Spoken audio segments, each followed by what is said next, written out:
O autor aos Hebreus, ele fala no capítulo 11 sobre os crentes que viveram pela fé no Antigo Testamento. Ele fala que pela fé Abel, ele viveu nesta terra, e ele começando por Abel, ele vai passando por Noé, por Enoque e por vários outros homens e mulheres de Deus que no Antigo Testamento viveram pela fé, que foram perseguidos, foram torturados, foram mortos por causa da sua fidelidade ao Senhor, que abriram mão de riquezas, de poderes, de prazeres para poder servir ao Senhor. E o autor, no final do capítulo 11, ele fala que, ora, todos estes homens e mulheres de Deus do Antigo Testamento, que obtiveram bom testemunho por sua fé, não obtiveram, contudo, a concretização da promessa. Apesar da fidelidade, apesar da esperança, apesar de tudo aquilo que eles passaram, eles não viram a concretização da promessa. E o que seria a concretização da promessa? O que seria a promessa? A promessa que eles tanto aguardavam e ansiavam era Cristo. Eles queriam ver o Senhor Jesus encarnado. Eles creram pela fé em Cristo. Eles creram nas promessas que, desde Gênesis 3, vem sendo falado sobre a semente da mulher, o filho de Abraão, o filho de Davi. Eles acreditavam que poderiam, na geração deles, verem o Senhor Jesus encarnado. Mas eles não puderam ver. Mas eles creram pela fé que Jesus viria, e eles viveram assim pela fé, olhando para frente, olhando para o alto, peregrinando, entendendo que eles eram aqui peregrinos nesta terra. Mas eles creram nesta promessa, e esta fé que eles tinham em Cristo, prometido no Antigo Testamento, moveram esses homens e mulheres para frente. Quando nós olhamos para o Novo Testamento, nós encontramos Jesus sendo levado bem pequeno, criança, para o templo para ser consagrado como primogênito, como exigia a lei. Os seus pais o levaram e entregaram a um homem piedoso, a um homem justo, que estava ali junto ao templo, um homem chamado Simeão. Lá em Lucas 2, verso 29 a 32, diz que quando ele então pegou o Senhor Jesus, ainda bebê em seus braços, ele então falou o seguinte: agora, Senhor, pode despedir em paz o teu servo, segundo a tua palavra, porque os meus olhos já viram a tua salvação, a qual preparaste diante de todos os povos, luz para a revelação aos gentios e para a glória do teu povo de Israel. Não dá para nós imaginarmos a emoção desse homem já idoso. Ele diz: agora estou pronto, Senhor, para morrer. Eu vi a salvação, eu vi o que os crentes do passado não puderam ver. Ele viu aquele que os crentes de Hebreus 11 não puderam ver. E então ele fica maravilhado e ele exalta o Senhor por isso. Porque Simeão também tinha uma fé que olhava para Cristo como uma promessa. Mas Simeão pôde ver a concretização. A fé dos crentes do Antigo Testamento e a fé de Simeão é a mesma fé. A diferença é que os crentes do Antigo Testamento não puderam ver Jesus encarnado, mas eles creram pela promessa do Antigo Testamento que ele viria. Simeão pôde ver a concretização da promessa, mas o fato é que tanto os crentes do Antigo Testamento como Simeão, eles tinham Jesus como autor e consumador da fé. A verdadeira fé, ela é firmada na revelação bíblica, no testemunho dado pelo próprio Deus na sua palavra. A verdadeira fé, ela tem essa esperança nas promessas redentoras de Deus, cumpridas por mérito de Cristo Jesus. A verdadeira fé é essa fé que assume a nossa vida e nos leva a caminhar com propósito, com finalidade, com objetivo claro diante de nós. Nós sabemos a quem nós servimos, nós sabemos para onde iremos, nós sabemos por que estamos aqui. Nós não temos desespero em nossa alma como tem os ímpios, porque nós sabemos que se Deus nos levar hoje, nós estaremos com Ele. Nós não temos medo da morte, nós não temos medo do futuro, nós não temos medo do presente, porque nós confiamos inteiramente no Senhor Jesus, que é o autor e consumador da fé. apesar de todas as coisas, podem nos trazer momentaneamente medos, temores, angústias, mas nossa alma, nosso coração é fortalecido por esta convicção que temos, que é a nossa fé. E a nossa fé está baseada na Escritura, que revela quem Cristo é, quem Ele é, o que Ele fez e o que Ele fará por nós. Nosso tema tem sido coragem em tempos de aflições, porque aqueles crentes para os quais Pedro escreveu estavam vivendo momentos de aflição. Eles estavam sendo perseguidos pelo Império Romano. Eles poderiam ser presos a qualquer momento. Eles poderiam ser torturados a qualquer momento. Eles poderiam ser expulsos de suas casas a qualquer momento. Eles poderiam ser queimados vivos a qualquer momento. Então eles sabiam muito bem o que é viver debaixo dessa tensão, desse medo que aqueles que se opõem a Cristo podem causar. Então é preciso ter coragem. É preciso ter perseverança para continuar a caminhada. E é sobre isso que Pedro vai tratar nesta carta para esses irmãos que estavam sofrendo. É bonito nós olharmos as histórias de crentes do passado que sofreram perseguições, de ver como eles testemunharam, que cantaram louvores a Deus enquanto eram queimados vivos, de pessoas que perdoavam aqueles que estavam matando, de olharmos aqueles que estavam cantando enquanto eram enterrados vivos, até que a terra cobrisse totalmente. Mas a questão é, e nós, como nós nos comportaríamos diante de uma situação dessa? Somente pessoas como esses aqui, que estavam vivendo situações assim, poderiam dizer realmente o que é passar por isso. Pedro sabia o que é passar por isso. Pedro era perseguido. E Pedro foi morto depois que escreveu essa primeira carta e a segunda carta. Pedro foi crucificado de cabeça para baixo. Mas vejamos agora o verso 8, que Pedro diz a esse povo perseguido, a esse povo afligido, a esse povo forasteiro nesta terra. Ele diz no verso 8: a quem não havendo visto amais, no qual não vendo agora, mas crendo exultais, com alegria indizível e cheia de glória. Eu quero falar sobre a fé daqueles que não viram Jesus. E é sobre isso que Pedro está falando nesse verso 8. A quem não havendo visto. Pedro foi testemunha ocular de Jesus. Pedro foi chamado pelo próprio Cristo. Pedro andou com Jesus. Pedro ouviu Jesus. Pedro foi exortado por Jesus. Pedro foi consolado por Jesus. Pedro viu os milagres que Jesus operou.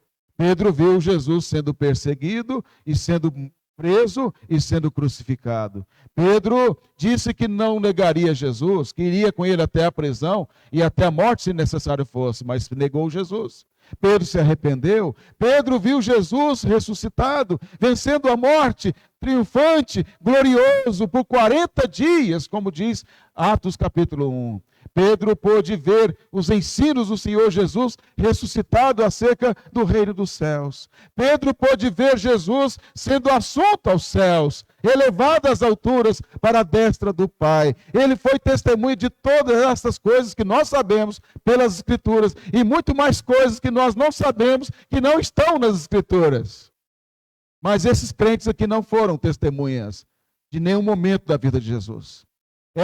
Esses leitores originais, esses irmãos aqui da Ásia Menor, daquela região da Turquia, eles não conheceram Jesus. Eles não viram Jesus encarnado. Eles não viram Jesus ressuscitado. Eles não tiveram visões de Jesus, como Pedro teve ou Paulo teve. Eles não tiveram nenhum tipo de experiência semelhante a esta.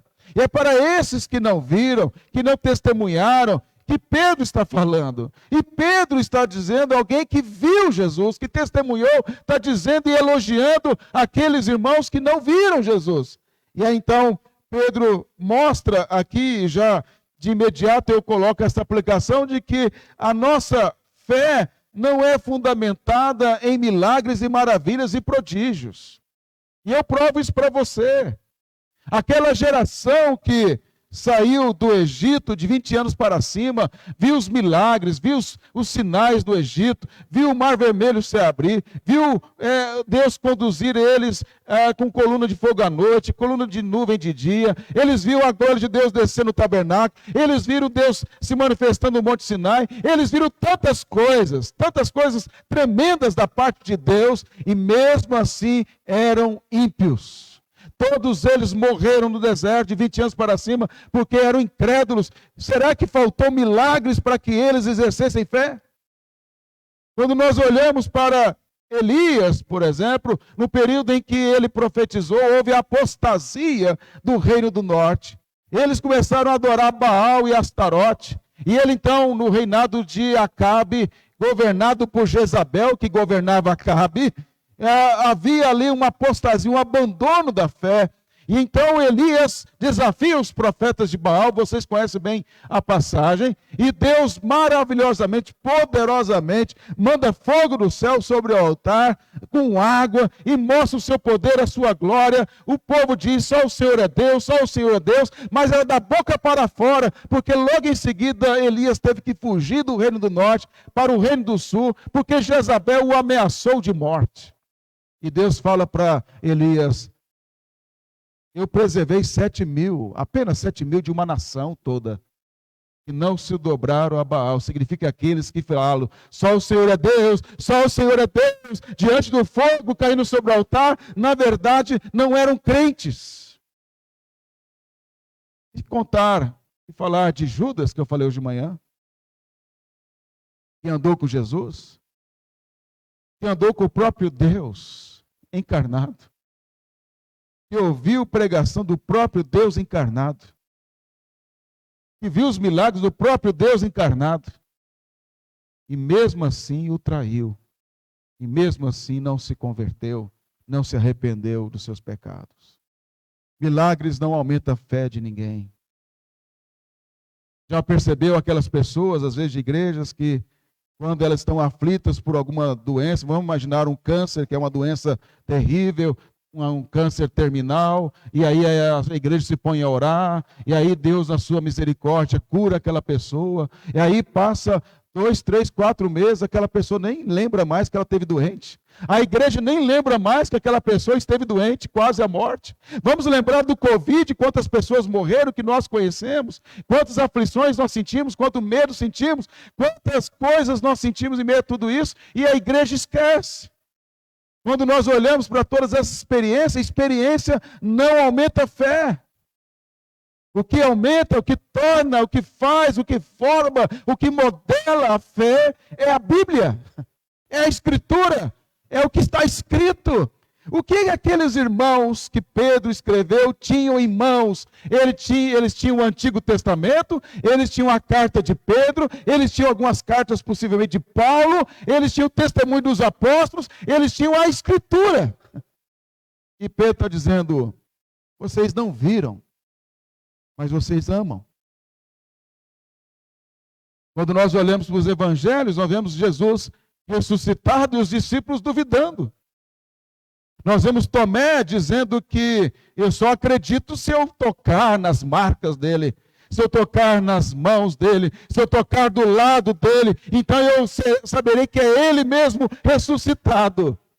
E aí então lá em João 20, verso 27 a 29, diz que Jesus chegou até Tomé e disse, Tomé, põe aqui o dedo e vê as minhas mãos. Chega também a mão e põe do meu lado. Não seja incrédulo, mas crente. Respondeu-lhe Tomé, Senhor, meu Deus e Deus meu, disse-lhe Jesus, por que me viste e creste? Bem-aventurados que não viram e creram. Abençoados e felizes, Tomé, são aqueles que não me viram assim ressuscitado e mesmo assim creram. O Senhor Jesus está falando que são felizes, agraciados os que não tiveram que vê-lo ressuscitado, ver as marcas para ter a certeza que é Ele mesmo. E mesmo assim, com testemunho, acredita no que a Bíblia diz. Quando nós olhamos para esse texto de Pedro, nós temos aqui dois momentos temporais aí.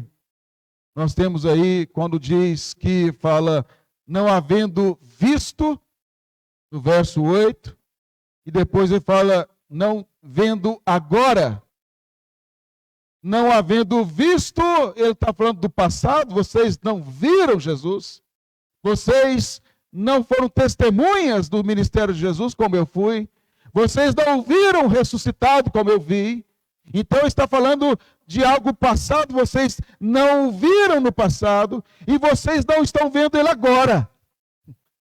Vocês não estão tendo uma visão dele, ele não está manifestando aqui, porque Jesus, Paulo não viu Jesus, o seu ministério terreno, possivelmente não teve nenhum encontro com ele, ou talvez sim, porque historicamente poderia ter tido algum tipo de encontro, mas não é registrado nenhum desse encontro de Paulo com Jesus, enquanto ele não foi morto e ressuscitado. Mas Paulo, mesmo não tendo visto, Paulo teve a visão de Jesus glorificado a caminho de Damasco. Paulo teve várias visões do Senhor Jesus, depois que ele foi para a Arábia, ficou 14 anos lá, estudando as Escrituras e tendo revelações do Senhor Jesus. Mas o fato é que esses irmãos aqui, eles não tinham visto Jesus, e naquele momento eles não estavam vendo Jesus. Pensa comigo o seguinte, os 40 dias que Jesus apareceu, ressuscitado, falando acerca do reino dos céus, Paulo diz em 1 Coríntios capítulo 15, que mais de 500 irmãos viram Jesus ressuscitado naqueles 40 dias.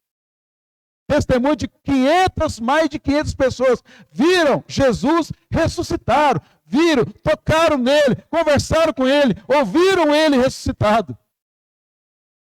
Usando Atos e 1 Coríntios 15, 40 dias que Lucas diz que ele ficou fazendo, ensinando, ressuscitado antes de ser assunto aos céus. E o que Paulo diz, de mais de 500 irmãos testemunharam isso.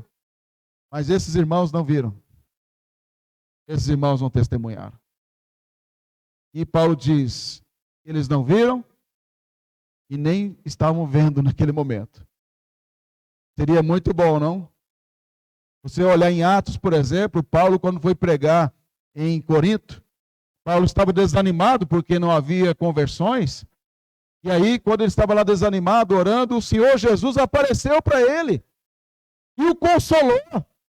E disse, Paulo, continua aqui, porque eu tenho muita gente aqui nessa cidade. Muitas vezes, Paulo, desanimado, Jesus apareceu para Paulo e o animou a continuar. Por quê? Porque Paulo era apóstolo. É outro nível. Agora eles estão aqui numa situação de aflição, de angústia. Não seria próprio do Senhor Jesus aparecer e dizer a eles, fique animado. Jesus aparecer na reunião da igreja, irmãos, agora é eu que vou pregar para vocês. E vocês fiquem animados. Não tem nada disso. Pedro diz, vocês não viram. E vocês não estão vendo. Mas mesmo assim, vocês amam, vocês creem, vocês se alegram de forma indizível. Por quê? Porque a fé não depende de ver Jesus. Não depende de ver milagres.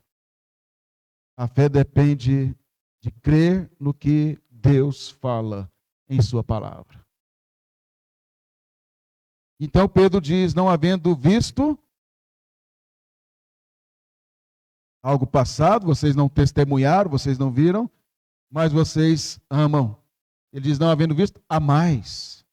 Apesar de não terem visto como eu vi, vocês amam Jesus. E amar aqui é amor incondicional. Vocês amam o Senhor Jesus de forma incondicional. Vocês amam o Senhor Jesus com lealdade. Vocês amam Jesus com afeto. Vocês amam Jesus com sentimento espontâneo. Vocês amam Jesus de forma prazerosa. Vocês amam Jesus se entregando a Ele por Ele. Pedro está elogiando esses irmãos. Pedro está dizendo, vocês têm uma fé verdadeira, fiel, porque mesmo debaixo de perseguição, mesmo com a vida em risco, vocês continuam amando quem vocês nunca viram. Vocês continuam amando quem vocês nunca presenciaram qualquer ato dele. verdadeira fé não precisa de provas, não precisa colocar Deus em teste, não precisa de nada disso. A verdadeira fé é simplesmente crer, porque ama, e ama porque foi amado. Nós só o amamos porque ele nos amou primeiro. Esse amor que esses irmãos tinham, esse verbo a mais aqui, quer dizer que eles amavam continuamente. Não era só no dia da reunião da igreja, de culto na igreja. Era todo dia, era todo momento.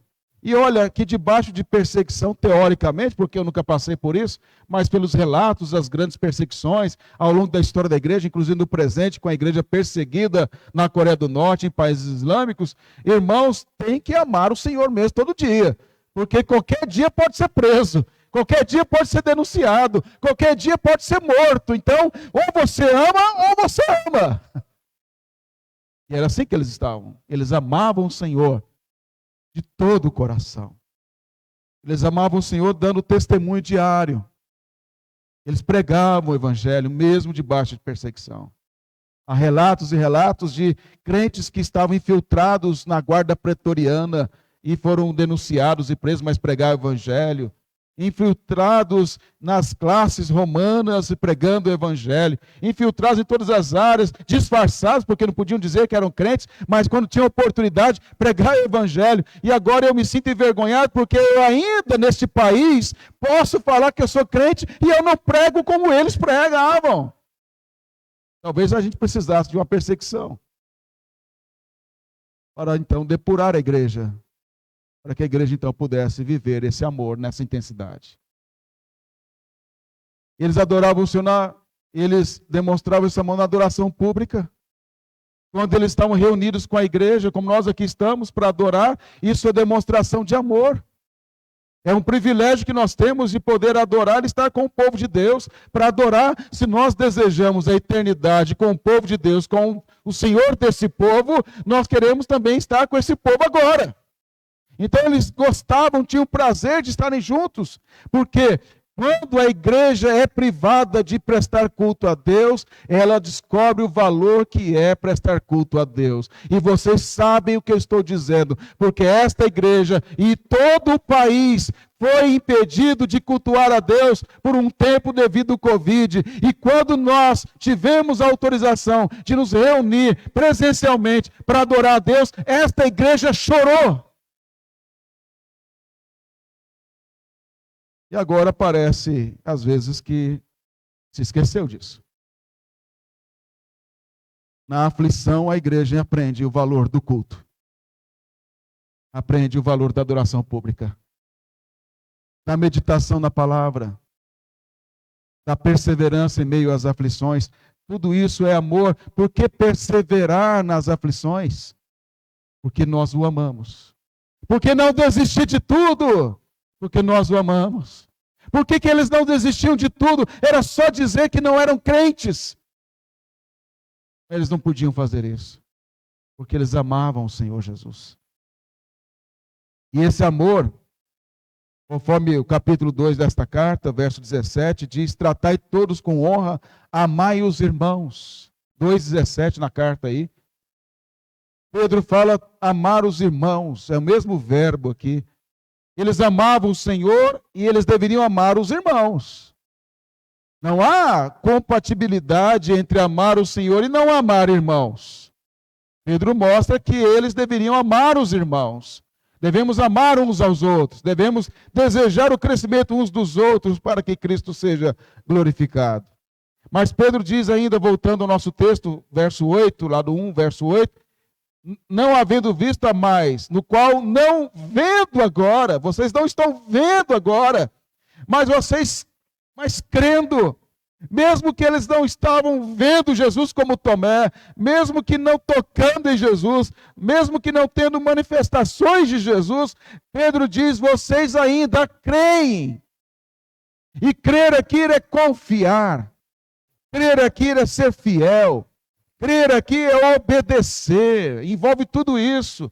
Aqueles irmãos criam no Senhor Jesus, mesmo nunca tendo visto Jesus e mesmo não contemplando naquele momento, eles criam em Jesus.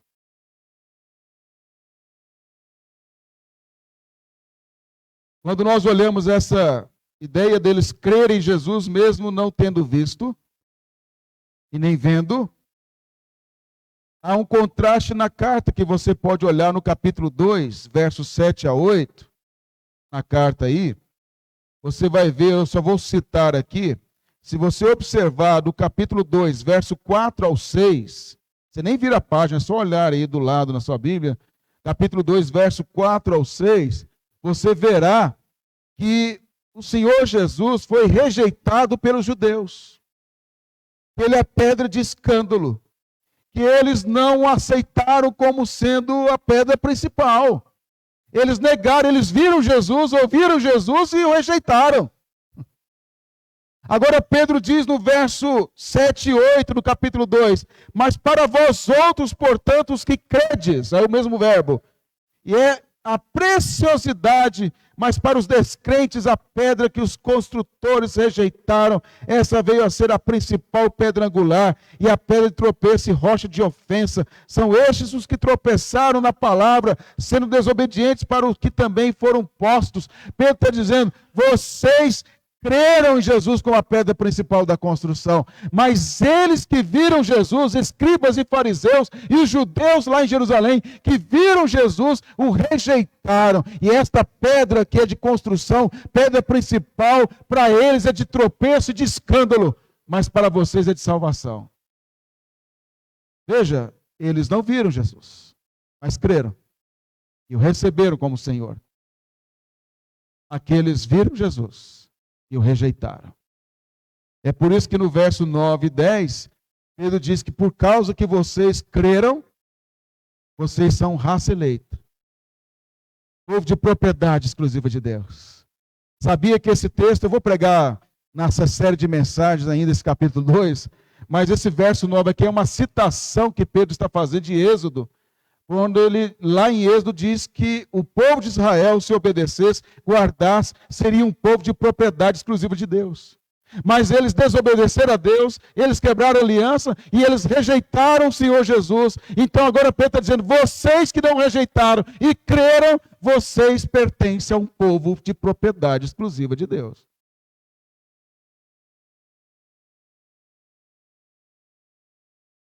Olha, voltando ao nosso texto, 1:8.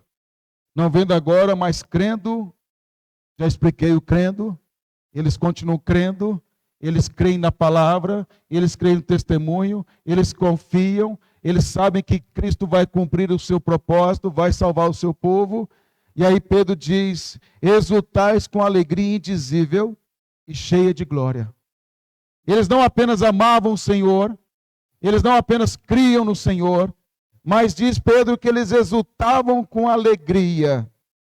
Esse exultar aqui com alegria não é sentimentalismo, não é emocionalismo, não é dizer o Senhor é o meu Deus e dizer da boca para fora, como aqueles que disseram quando o fogo caiu do céu, quando o profeta Elias falou, e eu já citei aqui.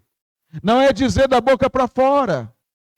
Não é dizer como aqueles que Jesus cita no Sermão do Monte, Senhor, Senhor, não expelemos demônios em teu nome, fizemos milagres, não pregamos, não falamos em outras línguas. Não é nada disso. O que eles exultavam aqui, porque primeiro eles amavam o Senhor, e eles amavam e criam no Senhor.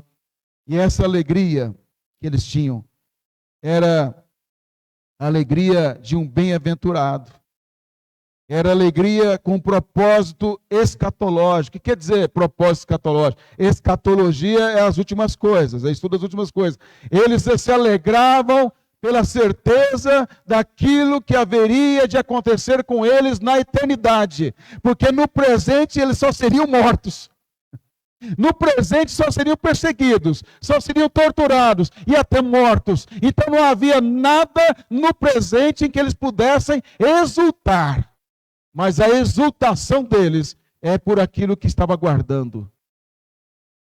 Você sabia que no primeiro e segundo século da igreja, os crentes achavam um privilégio ser martirizado? Que loucura, não? Para eles, era um privilégio morrer em nome de Jesus. Eles achavam que aquilo era um privilégio, morrer por Cristo. E não é? Quando Pedro diz isso, se você olhar o capítulo 4 da carta, no verso 14, 4, verso 14, se pelo nome de Cristo, 4, verso 14, se pelo nome de Cristo sois injuriados, bem-aventurados sois, porque sobre vós repousa o Espírito da glória de Deus. Pedro está dizendo, se vocês são injuriados, são perseguidos, vocês são bem-aventurados. Não é isso que Jesus ensinou no Sermão do Monte? São felizes, são abençoados. Nós encontramos na carta também um contraste aí no nosso texto. Nós encontramos, por exemplo, no verso 6 e 7, a alegria futura. Pedro diz, nisto exultais, embora no presente, por breve tempo, se necessário, sejais contristados por várias provações, para que, uma vez confirmado o valor da vossa fé, muito mais preciosa do que ouro perecível, mesmo apurado por fogo, redunde em louvor, glória e honra na revelação de Jesus Cristo. Capítulo 1, versos 6 e 7.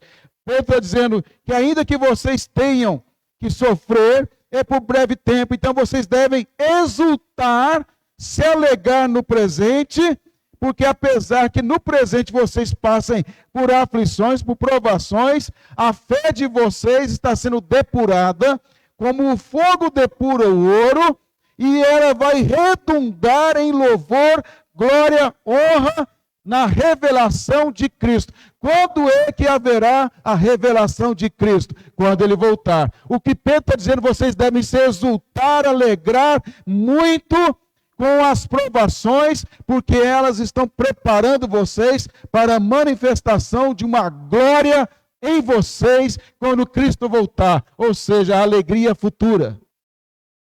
Mas no verso 8, que é o nosso texto, ele fala de uma alegria presente. Mas crendo, exultais com alegria indizível, cheia de glórias. Quer dizer, juntando as peças, é que a caminhada com Cristo envolve a minha alegria presente. Eu tenho uma alegria presente. Alegrai-vos no Senhor, outra vez vos digo, alegrai-vos no Senhor, não é isso que Paulo disse? A alegria é independentemente das circunstâncias, independente das lutas. Então eu me alegro no Senhor, e a alegria que eu tenho nele é desenvolvida pelo amor que eu desenvolvo por ele, pela minha fé nas promessas dele, na minha relação com ele, e não é sentimentalismo. Mesmo que eu esteja chorando em um luto, mesmo que eu esteja afligido por uma dor de uma doença incurável, mesmo que eu esteja passando por perseguições, ainda assim eu posso ter na minha alma alegria. Porque a alegria, ela é independente das circunstâncias. Então, no presente eu me alegro. Mas também essa alegria, ela é apontando para o futuro. Quando um dia nós nos alegraremos plenamente com Ele. Nós nos alegramos quando nós cultuamos a Ele. Nós nos alegramos quando em meditação particular nós temos momentos que só nós e Ele sabemos. Mas isso é a entrada para uma alegria indizível. Mas mesmo a alegria presente, ela é indizível. Significa que é uma alegria que não há como ser expressada. É uma alegria que não há como ser dita por nós. Essa alegria indizível que ele diz aqui. É uma alegria que envolve todo o nosso ser. É a alegria, veja só o que eu vou dizer agora, que é uma citação de um teólogo chamado Gruden. Ele diz sobre isso que esta alegria indizível no presente é a alegria do céu antes do céu. Que coisa linda, não? Eu gosto de frases, né? Pensamentos, eu sou apaixonado nisso. Gosto de coisas que me faz parar e pensar. Isso não é uma coisa que te faz parar e pensar? É uma alegria antes do céu. É uma alegria do céu antes do céu. Você tem uma verdadeira alegria do céu. Essa alegria é celestial. essa alegria do Pai, essa alegria do Filho, essa alegria do Espírito Santo, essa alegria do Deus triuno em nós, essa alegria do céu, mas ela é antes do céu, porque lá será pleno, porque nós seremos perfeitos. Nós experimentamos a alegria gloriosa do céu aqui, como uma forma introdutória, mas real, que aponta para a plenitude que um dia experimentaremos. Essa alegria indizível, cheia de glória. Quando Pedro diz aqui cheio de glória, Pedro está mostrando que ela é bela, ela é maravilhosa, ela é indescritível. É assim que esta alegria que nós já desfrutamos no presente, que é vinda do céu, mas antes do céu. E agora, finalizando o verso 9. Obtendo o fim da vossa fé, a salvação da vossa alma. O que Pedro está dizendo é que, amando a Cristo, crendo em Cristo, se alegrando de forma indizível em Cristo, isso nos conduz para o fim desejado. Qual é o fim desejado? A salvação da nossa alma. É assim que nós caminhamos. É assim que eles deveriam caminhar. Amando, crendo e se alegrando em quem eles não viram, mas eles conheciam. Eles não tinham visto Jesus, é verdade. Nós também não vimos. Mas nós conhecemos Jesus, não conhecemos? A minha alma conhece Ele. E a sua alma conhece Ele. Eu não preciso provar isso. Se você é crente, você sabe o que eu estou dizendo. Se você é crente, você sabe o que eu estou dizendo. Você o conhece. Você sabe quem Ele é. Você pode dizer, Ele é o amado da minha alma. Ele é o ansiado pela minha alma. Eu nunca vi o seu rosto. Não sei a estatura dele. Não sei a forma física dele. Mas sei quem ele é. E você sabe. E aqueles irmãos sabiam. Por quê? Porque eles amavam ele. Eles criam nele. Porque se alegravam nele. Independente das circunstâncias. É por isso que Pedro diz, na segunda carta, antes crescer na graça e no conhecimento de nosso Senhor e Salvador Jesus Cristo. A Ele seja a glória, tanto agora como no dia eterno. Crescer na graça e no conhecimento de Cristo. Esse conhecimento de Cristo nos dá força diante das torturas. É por isso que a gente vê esses homens e mulheres de Deus ao longo da história que não negam Jesus de jeito nenhum.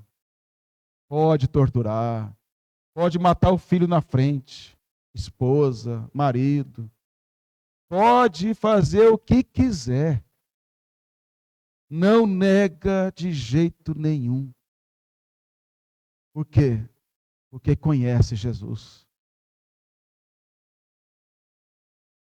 Eu não quero me alongar, mas já mencionei essa história, que ela é tremenda, daquela família na Coreia do Norte, crentes fiéis, que foram colocados dentro de um buraco para serem sepultados vivos, enterrados vivos.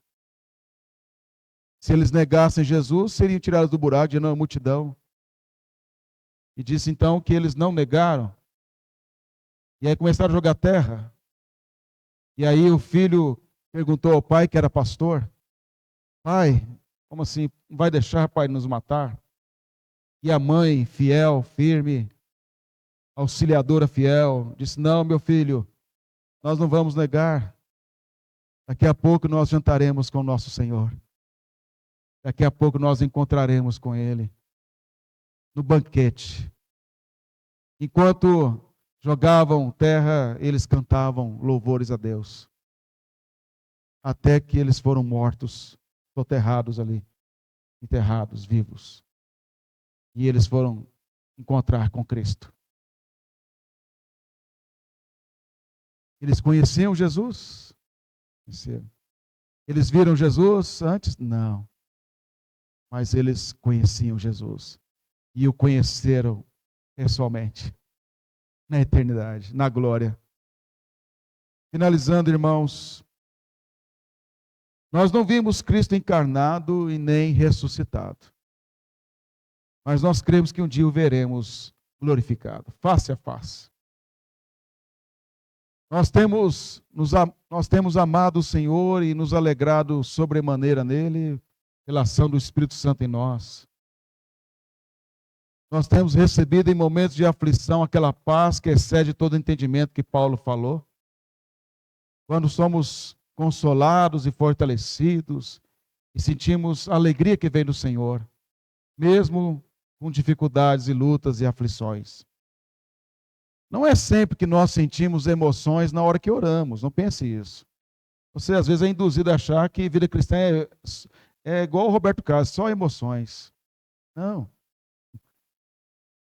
Eu até mandei um vídeo para um irmão, onde Luiz Saião falava isso. Há momentos que a gente ora, a gente não sente nada. Mas há momentos que a gente ora, a gente sente o céu na terra.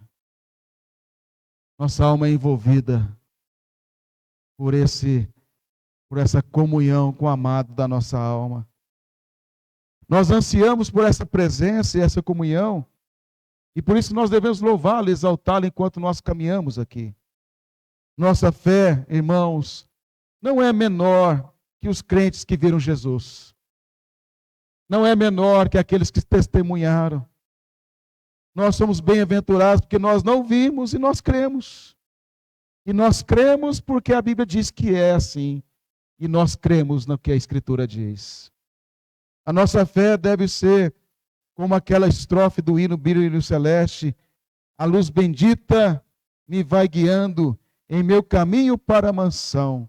Mais e mais perto, seguindo o Mestre, possuo o gozo da salvação. A sua fé tem propósito, tem finalidade, a salvação da sua alma, para a glória de Deus e para a sua alegria. E eu quero terminar falando aqui parte da música que daqui a pouco nós cantaremos, e vocês já sabem que eu amo essa música. 1000 motivos, eu acho linda demais essa música. Aliás, fui ouvindo a Raquel falando sobre essa música e ela citou esse texto aqui, me tocou bastante. 1000 motivos para agradecer, mais de 1000 razões para louvar, 1000 canções de amor para cantar Jesus. Por tão grande amor que recebi, pela graça que me atraiu, por me perdoar sem merecer, Jesus. Quando você fala Jesus com esse conteúdo é diferente, não é? Por regenerar meu coração, me dar a paz sem fim, pelas grandes obras de tuas mãos, Jesus.